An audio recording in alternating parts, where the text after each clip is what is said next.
So you want to talk to player's controller, use get player controller. It's a gateway for input camera and position. Now how to get it? Just right click and type in get player controller like this and you will get this node. Now what it will do is actually it will get the player's controller. I mean you can use it for input mapping or controlling pawns or setting camera targets. Now to demonstrate it, what I will do here is I will just take out execution pin from event begin play and then I get a delay and I will set it to like 2 seconds and then from here I will type in print string. So basically we are just printing the name of the player controller. To get it, we just connect it here in string and if we get the display name of the controller, which is 0 for now because we only have a one player thing, we are not doing any multiplayer stuff, so it is that. And now we compiled it and after 2 seconds or what 3 seconds, yeah, it will type in player controller 0. Now it is very useful. As I already told you, it's used for input mapping or controlling pawns or setting up camera targets, and there are various more uses of it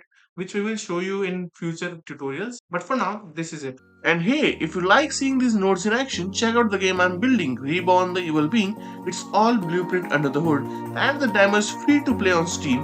Hope that helps, and as always, I hope you have a great day, and I'll see you around.